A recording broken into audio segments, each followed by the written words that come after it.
Okay. It looks like we're getting a little bit stable in people that are joining. So I'm going to start this webinar today. I'm so excited to have all of you as virtual participants.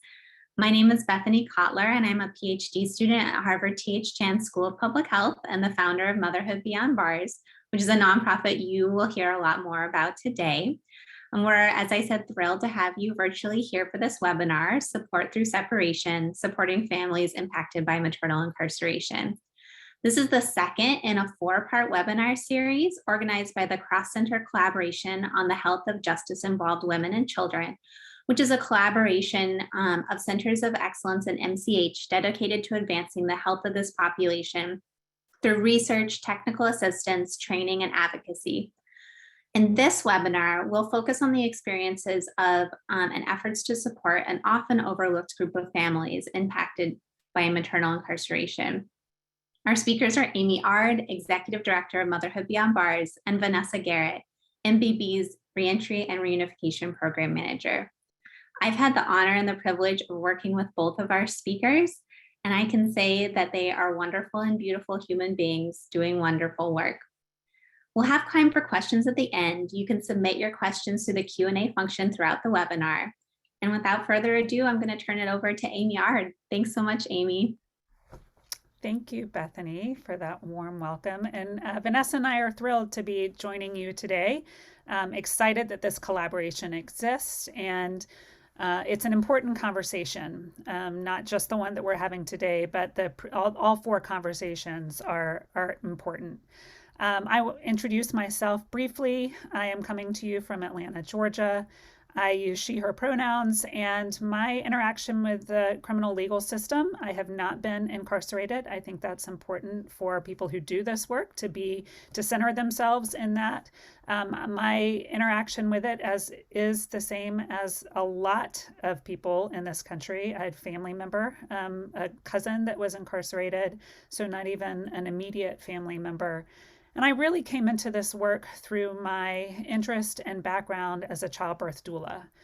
I have been a doula for about a decade, and it was in 2017 that I was working in a downtown hospital in Washington, D.C., and saw a gurney in the hallway with a pair of handcuffs hanging off the side of it. And even though I had done birth work for 10 years at that point, it was the first time it had occurred to me that someone could be incarcerated and also have to deliver a baby during that incarceration.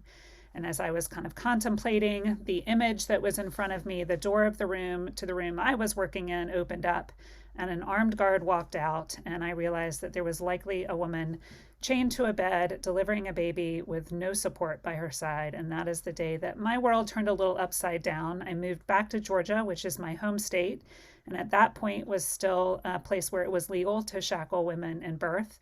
And one of the first people that I reached out to was a woman named Bethany Kotler, who had started a program inside the Georgia prisons, working directly with incarcerated pregnant people, offering childbirth support and postpartum education or postpartum support. And the relationship and the friendship and the organization that we've built together has been one of the greatest joys of my life. So I am very grateful to Bethany for the ground that she laid and the shoulders that I stand on. And I want to give Vanessa an opportunity to introduce herself. I am Vanessa Garrett, as said, the Reentry and Reunification Program Manager. I do use she and her pronouns, and I am formerly incarcerated. Going into the system and seeing firsthand what happens to women, the fact that women are even incarcerated during pregnancy, really opened my eyes, and I said I would never forget, and that I would fight every day to make changes and to be a support system for the women. And once I was released, I made my promise come true. I worked on it while I was in there, gave my thoughts and my ideas, what I wanted to do. Had the privilege of meeting Amy, seeing that she already had the groundwork and foundation laid, and have took off running ever since. So I'm very excited to be here today. Great. I am going to share a screen. I do have a presentation. You're going to see, I believe, my notes. Let's see. And I can no longer see you all. So if something has gone haywire, I am sharing the wrong screen. I can tell that. Let's see. Can you see note screen or the presentation screen? Someone, or Vanessa. Okay, presentation. The presentation. Mm-hmm. I like it when that happens. It says that it's sharing the other. So still on the presentation screen. And we're going to give a little bit of background. Most of the folks here probably have some understanding of the situation surrounding pregnancy and incarceration. But data from Dr. Carolyn Suffren's Pregnancy in Prison Statistics study have given us the best estimate of how many pregnant people enter prison every year, and that number is about 3,000. We know that this data is not fully complete. There are places that do not count the number of pregnant people in their facilities. That's especially true in Georgia. We have no idea how many pregnant people are in jails in our state. No one counts that. And it is important, I think, when we talk about what is happening to pregnant people and their babies in prison, that we mention this is really highly state specific. And that is because there is not national policies or procedures relating to the incarceration and pregnancy, what happens to women in prison. And I think it's important for us to center our personal experience in the state of Georgia.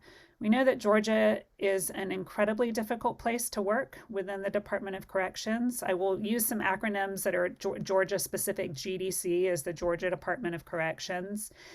And things have gotten pretty bad in the state of Georgia.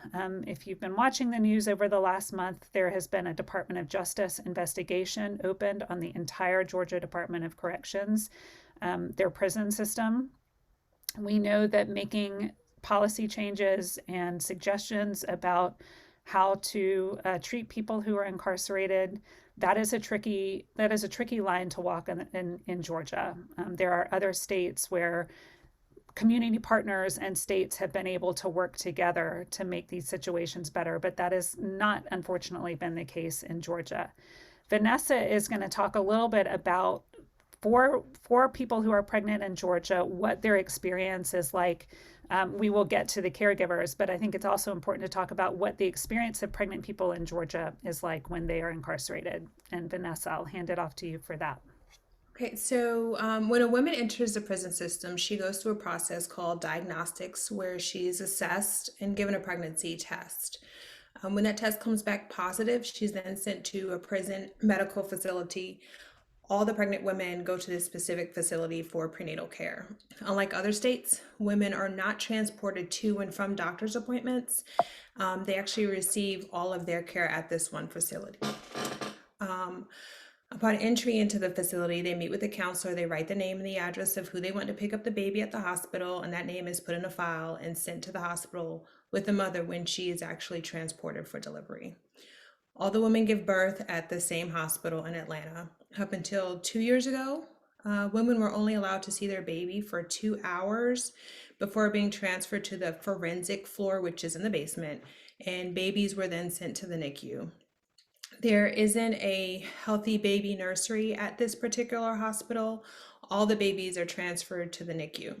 It depended on the guards if the women would be allowed time with their infant up until 2 years ago. So now women stay on the labor and delivery for 24 hours, but that doesn't necessarily guarantee that they get additional time with the infant.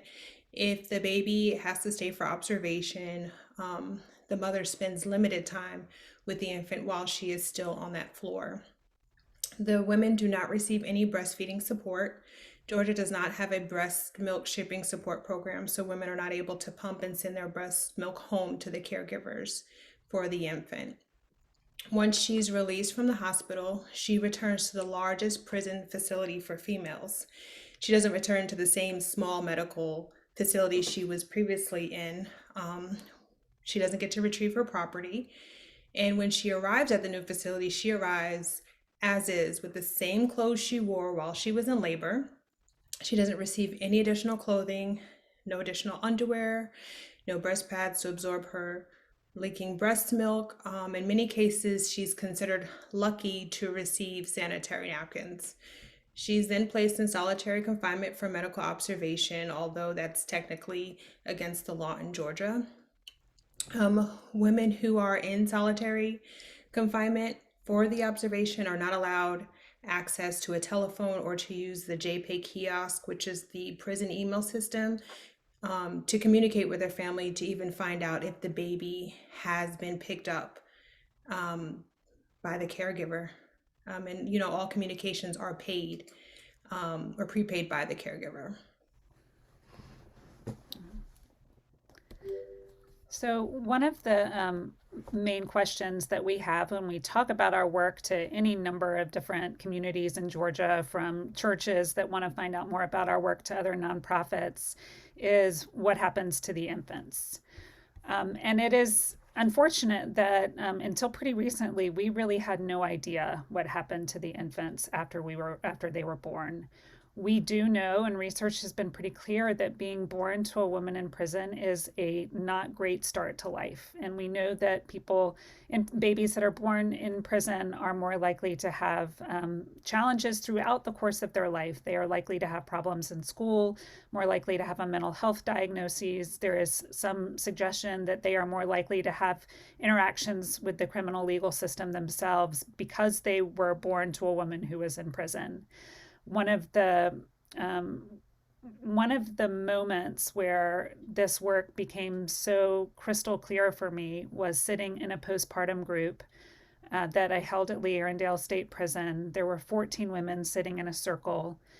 And that day, someone was talking about the fact that their mom used to send her bracelets made out of Starburst wrappers when she was young. And on her birthday, her 7th birthday, she got a Starburst wrapper bracelet from her mom for her birthday and slept with it under her pillow. And that was the gift that her mother had sent her from prison. And I asked the question that day, how many of you all had a mother in prison or a father in prison when you were growing up? There were 14 women in the circle and 13 hands went up. And that was just another one of those shifting moments in my experience that suggested we had a circle of women that had just delivered a baby. And these were babies of people who had also been in prison. And there was, sitting in the circle made it even clearer, there was this cycle that was really illustrated in that moment. So we know that being born to a woman in prison is a childhood ACE. It's a documented adverse childhood experience. But we really didn't know much more than that. And we certainly didn't know much more about the very earliest experiences of these children. Who did they go home with? Where did they live? No one was able to answer these questions for us. We know that when a woman who is a mother goes to prison, the experience for her family is a little bit different than if the father goes to prison. Women enter a prison system already lacking a social safety net, and this is borne out in some of the research we get about the children who end up in foster care. If a mother goes to prison, her children are 5 times more likely to end up in the foster care system than if a father goes to prison. So women's families are more vulnerable when they leave to complete a prison sentence than when a father leaves. And this affects a really large number of children. When we talk about who is in prison and the women that are in prison, 67% of women in state prisons are mothers to dependent children, and about 80% of women being held in local jails are mothers of dependent children. And we know that the time of separation, even a week of separation for a woman who's being held in a county jail, can have debilitating consequences on her family. That could be the first time that the family has interactions with DFACS, that there is a case plan put together, that family has then got a case manager and a care plan and a safety plan when that might not have ever existed before. And I remember pretty clearly listening to someone talk about the effects of incarceration on children and making the point that in every single classroom, in every single school in the United States, the numbers average out that there is one child in every single classroom. in this country that has experienced separation from a parent due to incarceration. The good news is that we are learning a little bit more. There has been a study, and some of the folks that are on this call, Pendleton study, Rebecca Schlafer was involved with this, that are starting to get a handle on what happens to these infants. We know a little bit about children and the impacts of parental incarceration on them, but this one really looked at infants. And in this study, which was published August of 2021, this was research taken from a Midwestern prison and retrospective. So they were looking at caregivers over a 5-year period. And they had 30 caregivers, I believe, representing 38 infants. And this is what they found in this study. So 33% were grandparents, 73% of the caregivers were biologically related, and 17% ended up in Child Protective Services. 45%, so less than half of those children were still living with the original caregiver after the first year of life. Some of that is due to the mother returning home. 43% reported changes on their health, the caregiver's health, related to their caregiving responsibilities. 25% of those caregivers were living below the federal poverty limit, and 37% reported that someone in their household had to quit a job, did not take a job, or changed work because they were caring for an infant. So we can see that these the caregiving responsibilities has ripple effects across an entire family, we believe across entire communities. We began doing the work that we did, and we were led to this new area of work because we worked with women inside prison. We believed that ending cycles of intergenerational incarceration really started with programming for pregnant women. And from 2013 to 2019, we touched about 500 women in 2 prisons in Georgia. And that was work that Bethany Cutler started. We did prenatal education, prenatal yoga, postpartum support group, research and data collection, public policy advocacy. We did get shackles off of women in Georgia with a bill that was passed in 2019, and began working on family reunification planning in our postpartum support groups. And I did those support groups for 2 years, and I started to notice that some of our hardest sessions, some of our most emotionally intense support groups were on the days that folks were heading home. So moms were getting ready to be released from prison and go back to their families. And the tension was palpable. There was a lot of fear. There was a lot of concern about whether they would be able to go back home and make relationships with their children. And the more we began to talk about this is a picture of Lee Arundel. It is a sprawling campus in North Georgia. And this is a picture from one of our support groups with all of the faces you can see are people who agreed to have their pictures shown in our presentations. What we began to notice and begin to ask more about was the relationship between moms and caregivers and infants. And it was through the course of working with these incarcerated new moms that we began to understand some of the challenges in this triangle of relationships, really. So started to ask questions about, so how are your conversations when you call home to check on the baby? And this is what they often described, that they would call home and they would hear a screaming baby in the background. And the caregiver would be flustered and they would say, oh, well, she's just got really bad diaper rash right now. And the number of times that we heard about diaper rash really started to ring some bells for us, that these were women calling in to check on their baby. Their baby was screaming, and over again that they were hearing that the baby had bad diaper rash. And then we begin to hear stories about babies being passed around from one caregiver to another caregiver. In one case, we had a mom of twins who her sister had come to the hospital to pick up the baby, had been quickly overwhelmed by the job and was talking about that to a friend of hers in a coffee shop when the woman at the table next to her said, I've been listening to your story. I'm sorry, but I'd really like to help if I can. And if you want to drop the babies off with me this weekend, I'll be happy to give you a break. And the sister did that. She took the twins to the stranger from the coffee shop's house and left them there that weekend. And that is where those babies still live almost 3 years later. They are living with the stranger from the coffee shop. It is a relationship that has worked well, but there wasn't a huge alarm bell that was going off for those of us who were working with the moms in the prison and realizing that these infants were being passed around a lot. No one seemed to know where they were from week to week other than the mothers in prison. And it began to occur to us that Motherhood Beyond Bars was starting to hear more about that. And that the relationship between caregivers and moms was really deteriorating.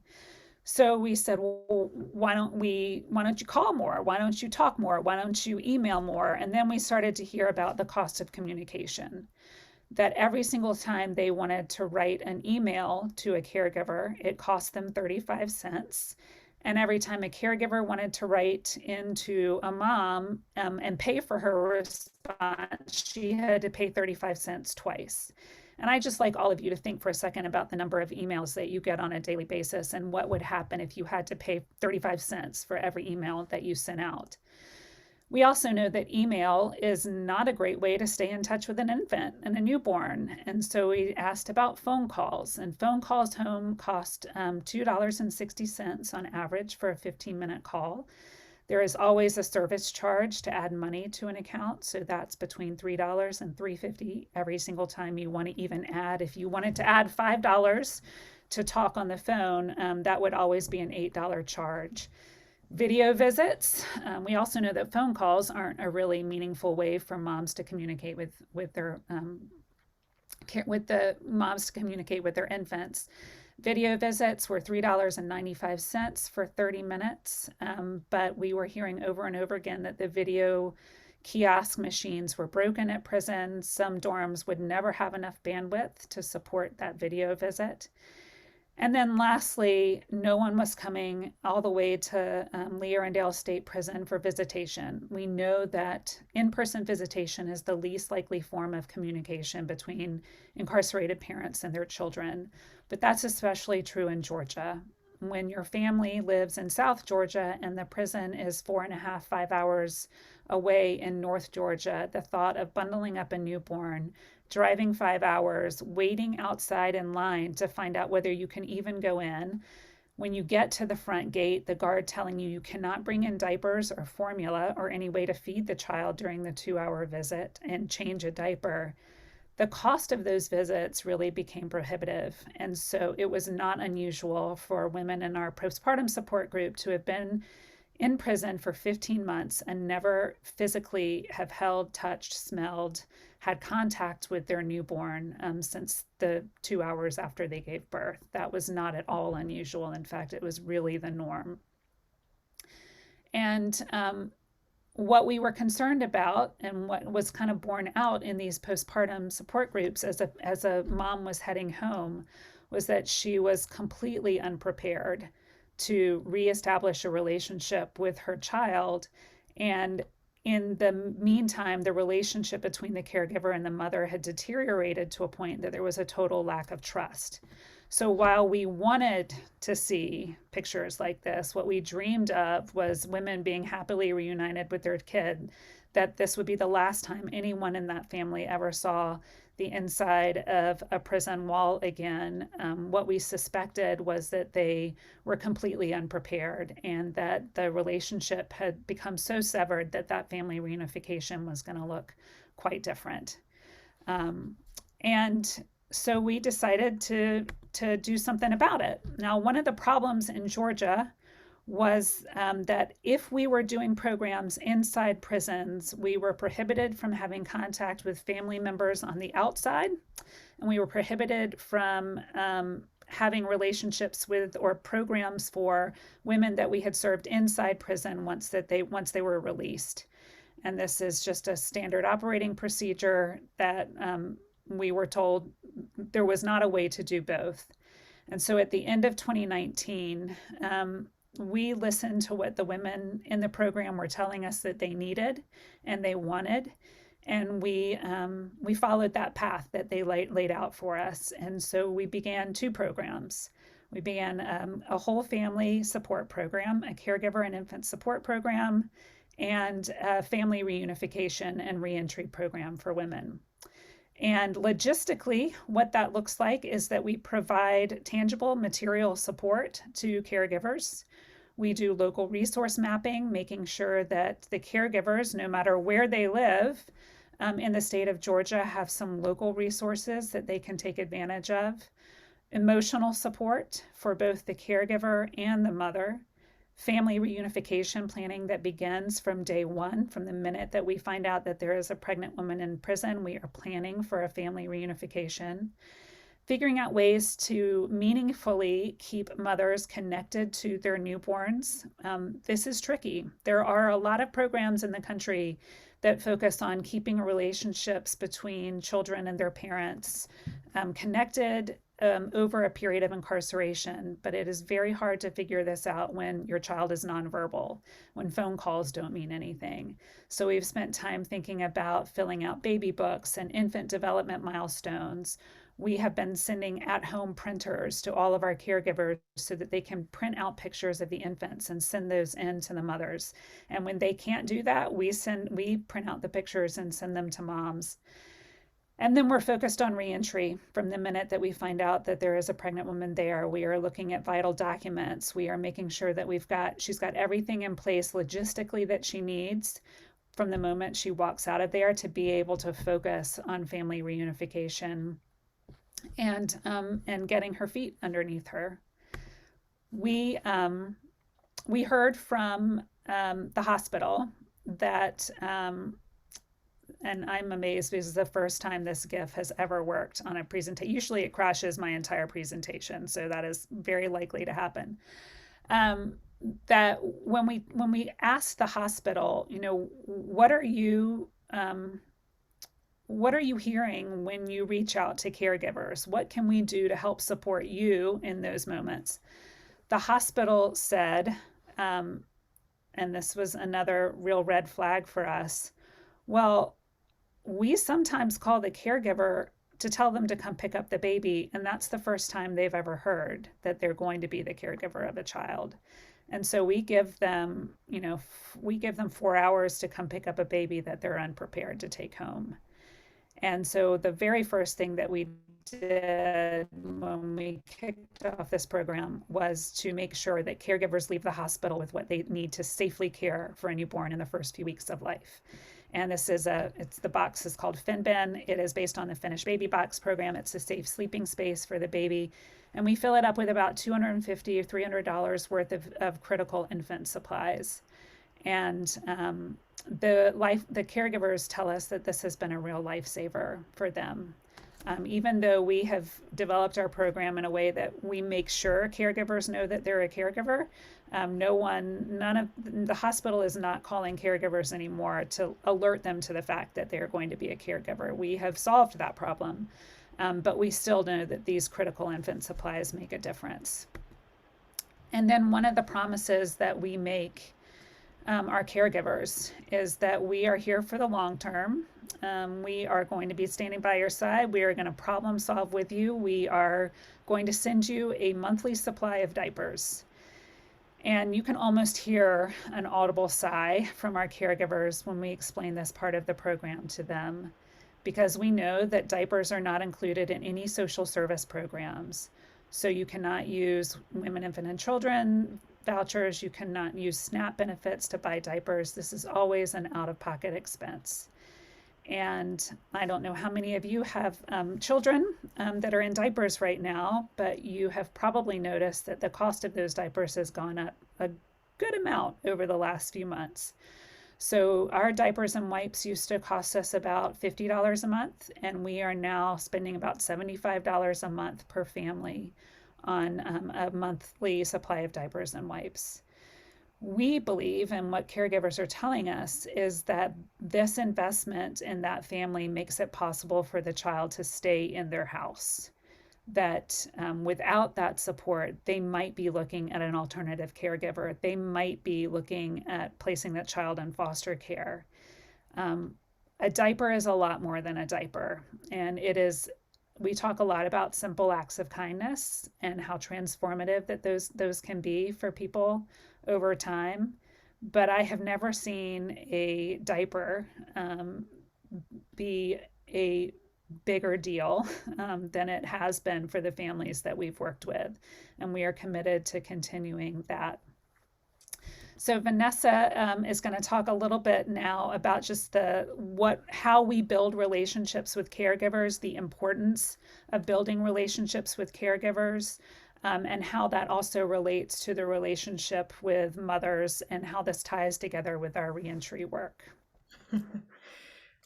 So because all of the pregnant women go to the same facility, we're able to research new arrivals at that particular facility, and I'm able to reach out and find out if they are pregnant.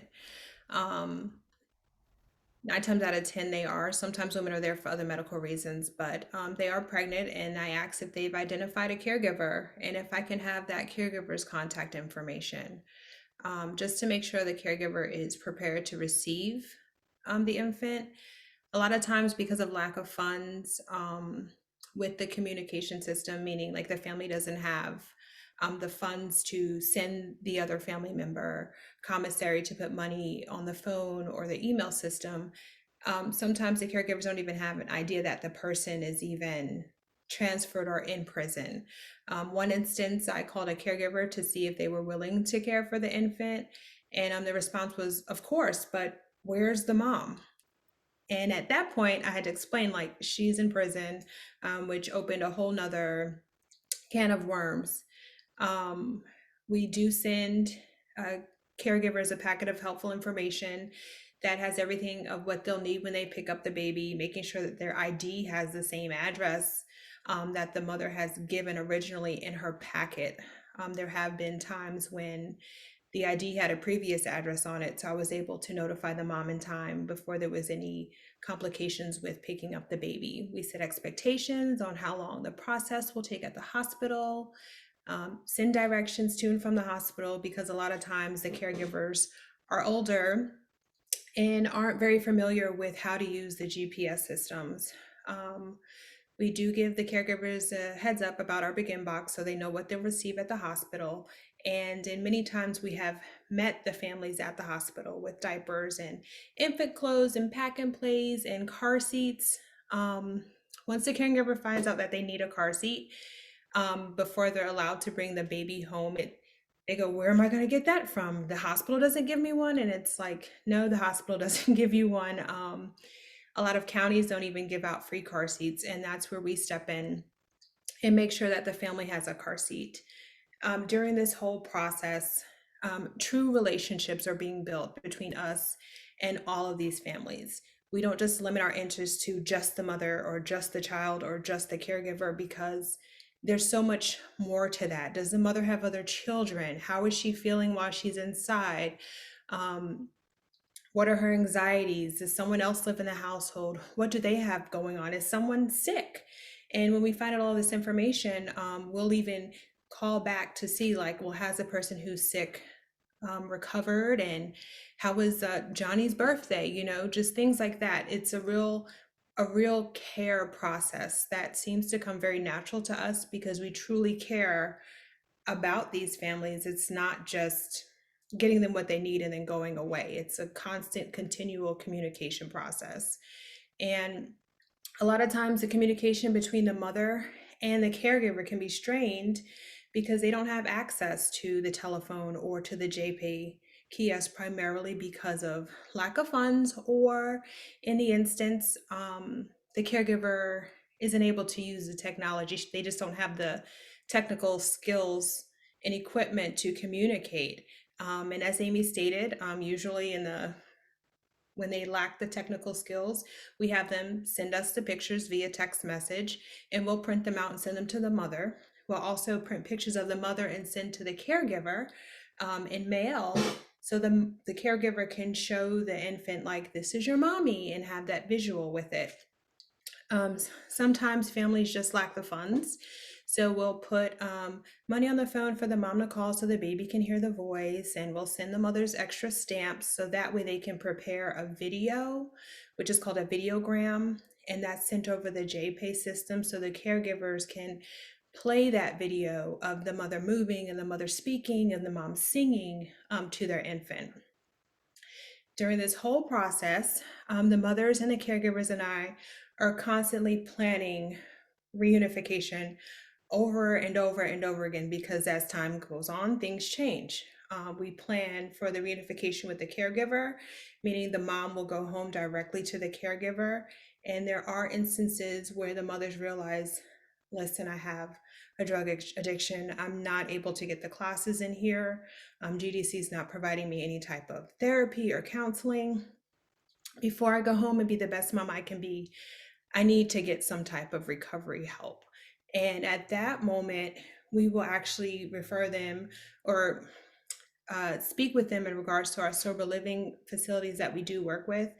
And before they even are released, they get to complete the application, they'll have an assessment, and they will receive a letter of acceptance. So that way, when the mom is prepared to leave, she's confident that she has some place to go and prepare to be as sober when she goes home with her child, so she can be the best mother.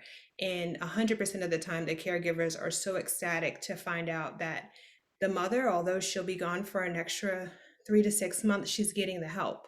And they do have visitation there, so they are able to complete the reunification in person while they're going through that process. We do also offer resume writing and employment search, and really make sure when the mother is ready to come out that she has all the support that she could potentially need to be very successful.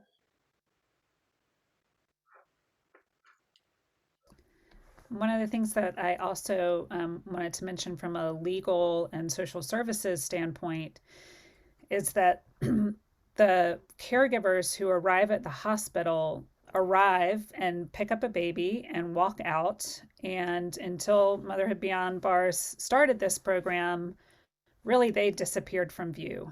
There was not any interaction with Child Protective Services. That's the way we want it. We don't think there should be. There was not outreach from any social worker at the hospital.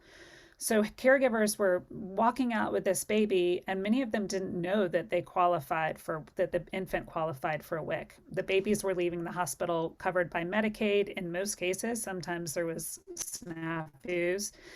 But the food stamps and the WIC, these were all things that caregivers may or may not even know that they qualified for. And very recently, Motherhood Beyond Bars was qualified as a community partner with DFACS, which is the agency that enrolls families and applies for families, enrolls families in these programs. So now for all of the caregivers in our program, we can directly apply for these services so that caregivers are not buying formula out of their pocket, that they can qualify for food stamps to help support the family.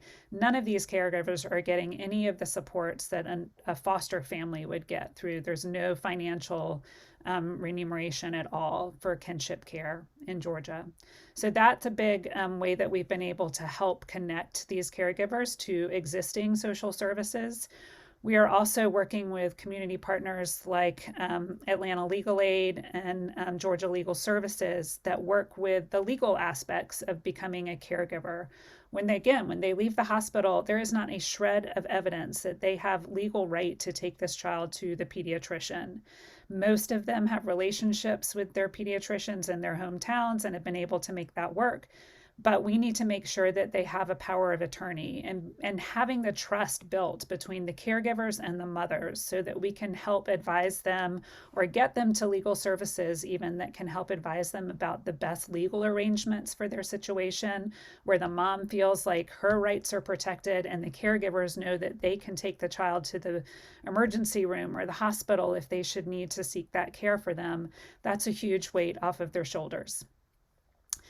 We were very, very lucky when we started this program to have the relationship with Bethany that we have. And so from the moment that we launched this program, we were also ready to launch data collection effort. So one of the exciting parts of the program that we've built is that we are asking caregivers and mothers to help us build a better program and to also help us make a case for better supports for families that are impacted by the criminal legal system.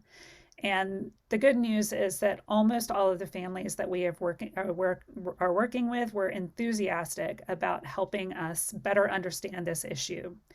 And what we're asking of them is not it's not a light lift. We are asking our caregivers to engage in a phone or an in-person interview as we are able every 3 months of the child's life up until the second birthday. And all of what we are learning from our research is really impacting our program. We are building it as we go along, as we understand what the needs and the gaps in services are. But we're looking at mental health of caregiver. We are looking at child development. We are looking at the relationship between the mother and the caregiver. And we're looking at the support needs that they have. You know, when we started this program, based on the average number of infants born in the GDC, that's about 50 births a year, was the average number of infants born in the state system. We were expecting a lot less than that during the COVID year, and that has borne out. We haven't had quite as many, but we thought maybe 2 to 3 births a month based on what our experience had been while we were working inside the prisons. So we launched in April and expected those two babies to come. And in the first month, we welcomed 9 babies, 3 of whom were born on exactly the same day in June. So we really got off to I will say I had a personal heart attack when that happened because I was not expecting it to happen so fast. But we started collecting data pretty quickly. This is all very preliminary data. So you all are all the first to see any chart at all based on this program, but there is more to come. We are cleaning it up as we speak. We have done in-depth qualitative interviews this past summer, and we are still and continuing to enroll families. We had 3 babies born last week. But here are some of the preliminary data, things that we know so far from an N of 26. Our average age of our caregiver is 44. 65% of them are white, 35% are Black. We're showing similar results to the earlier study that about 23% live below the federal poverty limit. Babies who are born in our program were born healthy at birth, no major diagnoses. 27 were born by C-section. And the vast majority, or the majority of our caregivers are grandparents. I have found it personally interesting that there's a pretty large number of paternal grandparents. So even if the father is not involved on a day-to-day basis, his parents are. We have 2 father caregivers. There have been 3 that entered the foster care system. It is very rare that that happens from birth. In fact, I think only one of our families was DFACS, the agency that came to pick the baby up from the hospital. Other relatives and others include a friend of the mother, a godparent of the child. This slide talks about the who is planning to care for the baby after the mother is released. So there were 18 women that answered this question. Some of them that didn't answer the question, it was still because they did not know. That hadn't been sorted out yet. But of those people who are in prison, 13 of them, of the 18, expected to live together with the caregiver, which I think really bolsters the argument that when we support caregivers and keep the relationship between the caregivers and the mothers as strong and as healthy as possible, we are doing the best work we can to have a safe landing pad for that mother when she comes out of prison, because they are planning to live together. And if that relationship starts to deteriorate, then we have a real problem with her when she comes home. 3 were planning to continue to live with the caregiver. 1 was planning for adoption, and only 1 of those 18 was the mom planning to come out of prison, pick up the baby, and live independently from the caregiver.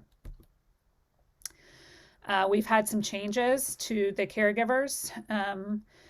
in our program. 4 have changed in the first year of life. This was not because the mother was reunified.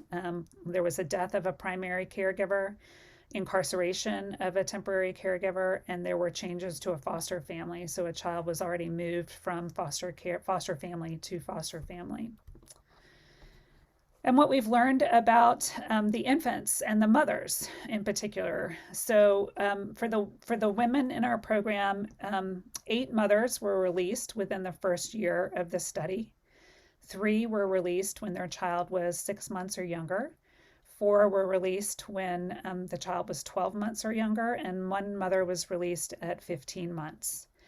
And this does beg the question, there's a real policy issue here about why we are continuing to separate moms and their children when their sentences are so short on the other side of that birth. And that is something that we will be able, the more information and data that we collect, the more we'll be able to make a pretty strong case to legislators in the Georgia State Assembly about how we think about parental incarceration and what the real benefit of what the benefit of that is. And I think we'll continue to say that there is not one, that there are better places for moms and babies to be together. In our research, the average time that parents spent with their children after their infants after delivery was 3 hours. 85% did not initiate breastfeeding. There is no support for breastfeeding in the Georgia prison system, and 25% reported poor health. For the mothers that have been released, of those 8, 5 mother and caregiver are living together. 1 is the child is still living primarily with the caregiver, and in 2 cases, the mother is the primary caregiver once she's been released. We have now time for a question and answer. I'm going to stop sharing my screen, and now I can see your faces, at least Vanessa and Bethany, and be happy to answer any questions that have come up. Thank you so much, Amy and Vanessa, for this wonderful presentation. Everybody who has listened with me, please do feel free to submit questions to the Q&A function, but we do have one from Courtney Moore to start us off. She asks, is federal funding available to support MCH programming for mothers in prisons? We don't have federal funding. I will tell you that. So you are looking at almost the entirety of our staff. We do have a part-time staff that helps, and we are growing rapidly. I mean, until we can hire more people, our babies are being born on a monthly basis, and the time it takes to build these relationships is not insignificant. So we are looking at some other sources of funding. There is, I know, ARPA funding that their grants are due October 31st for that. So I see Vanessa laughing because there is not an easy way, I would say, for us to access that at this point.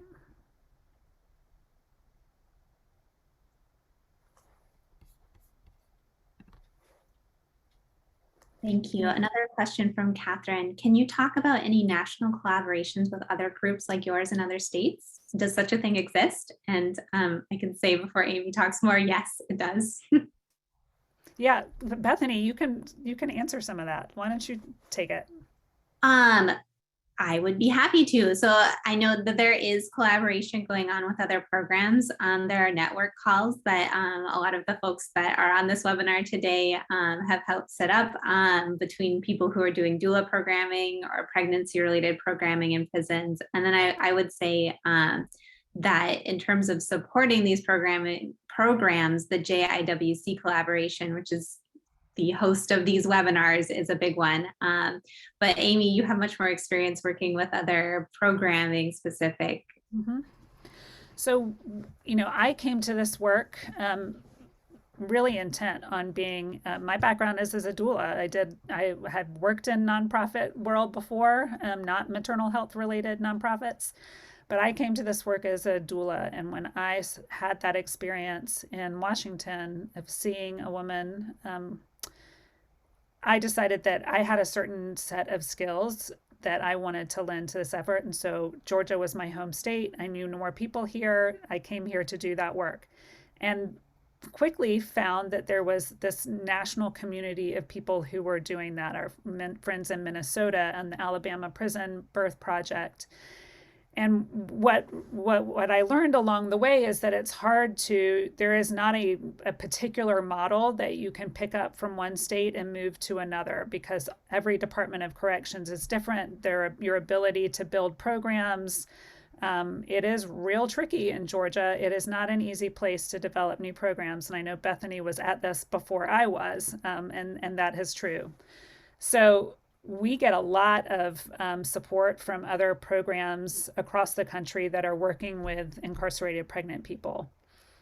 I have not found a program that works with the pregnant person and the caregiver and the infant from pregnancy and the moment of birth and beyond. We have other partners and friends in Atlanta and nonprofits that work with children who have incarcerated parents, Forever Family. I know Vanessa knows them very well, but their real focus is on children who are old enough to get on a bus and travel to prison for visitations. And they do supportive programs for children who are independent enough to come to their centers. I haven't found, and if there is anyone on this call that is aware of a program that works directly with infants and caregivers, I would love to talk to them, because I don't like recreating wheels. And we are building, really building the program as we understand the needs emerge in Georgia. But I think it's fairly unique in the country. We have opportunities to expand this program, and we are looking forward to that in the coming year, both the research and I believe that anywhere there is a state where there is one woman's prison, there is likely one place where women are delivering those infants. And that makes a lot of sense to target those states, because I imagine caregivers are coming to a single location to pick up the babies. And when we started this program, that's where we started. We started with the hospitals, not the prison, because we knew we could find the caregiver who was coming to pick up the infant there. Thank you. Kelly asks, are incarcerated women offered support from doulas while giving birth? I assume in Georgia, although you can talk about other states a little bit as well. Yes, they are not in Georgia at this moment. We were awfully close. That program was supposed to start in January of 2020. And then we all know kind of what happened in February and March. So there is no doula program in the Georgia prison system currently.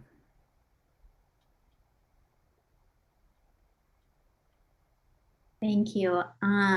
Kelly asks again, sorry to pick on Kelly, or I hope that they are happy that I'm picking on them. Can you share more about the support provided for the mothers after they give birth and are sent back to the larger general population facility? Vanessa, take it. Oh, you're on. Yeah. Okay. Yeah, I just find it. So the amount of support that women are receive from us is what it's asking. I heard the question, but you said it kind of fast. What support are women getting, I think, in general, after they give birth before they go back to the general population facility? And I think that includes from Motherhood Beyond Bars as well. So from the actual facility, they're not receiving any support. There's not a postpartum class held by Georgia Department of Corrections. They are not receiving mental health. A lot of times when they even ask for mental health support, they don't receive it. So any support that they are receiving is coming directly from us, whether that's us responding to their emails, sending in information that we have to help them with their body as it's changing and their emotions, certain postpartum books that we do get sent into the facilities. There's nothing offered by GDC, and everything that's offered literally comes from me and Amy. Thanks, Vanessa. Carrie asks, how did you start up funding to provide these supports for families? And thank you for doing this work. Thank you, Carrie.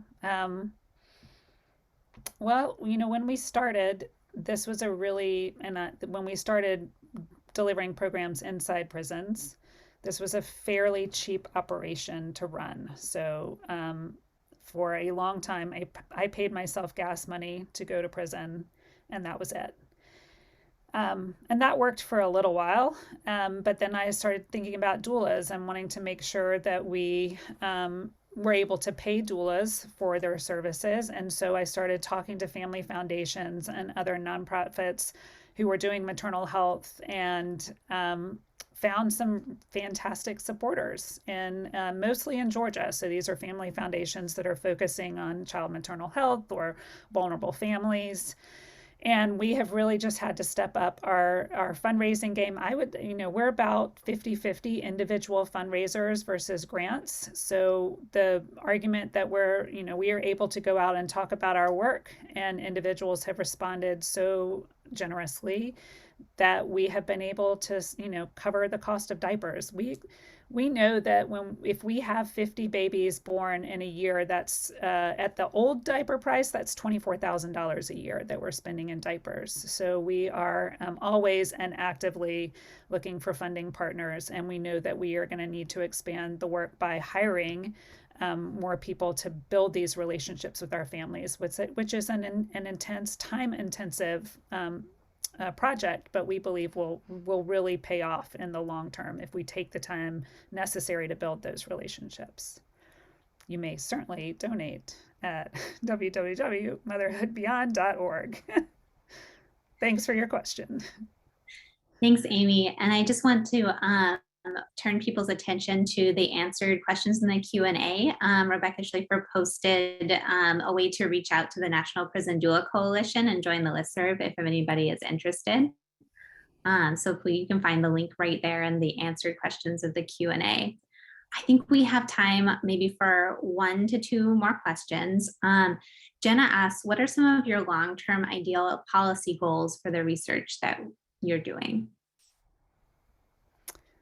Well, I've been pretty clear. I would like to end prison birth, certainly in Georgia, and I know I'm not alone in that goal. There are a lot of other people who are working in this area that know that this isn't, that if we invested the resources we invest in incarcerating pregnant people and put that into community support programs, we would be able to show outcomes that prove our point, that this is not the best place for mothers, it is not the best place for infants, and it has ripple effects on entire communities. So that's my long-term goal. I would very much like to work myself out of a job having to support temporary caregivers. I would much rather support the parents who are needing to do the work and want to be able to do the work to support themselves and their children. In the short term, I think there is legislation coming up in Georgia this year, which would effectively remove pregnant people from the Georgia prison system. It's not, you may have heard about the Minnesota Healthy Start Act. This is different because Georgia is different. Pregnant people coming into jails would take a pregnancy test if they wanted one, appear before a judge within 72 hours, and the judge has discretion to release the woman on an OR bond, so a money-free bond, send her back to community to receive prenatal care and support, and then delay sentencing for 6 weeks postpartum. So this would not keep mothers and infants together. I want to be clear about that. What that would do is keep pregnant people out of the Georgia prison system and then together with their infants for 6 weeks, but we would still have a horrific separation at that 6-week period if this bill passes in Georgia. Thank you so much, Amy and Vanessa. We have some questions that we weren't able to get to today. I think that we might be able to share contact information for Motherhood Beyond Bars and follow up with those questions. Thank you all for registering. So we have your information to do that, and we'll also have a recorded version of this webinar that we will follow up with you to send that along. Thank you so much, Amy and Vanessa and everybody that attended today, and Destiny, who was not pictured, but who did all of the hard work of coordinating this webinar and making sure that it went off without a hitch. Yes, thank you, Destiny. Thank you for the invitation to join you today. I really appreciate it, and appreciate your interest in this in this topic. It's meaningful for us. So thank you for inviting us. Thank you. Take care, everyone.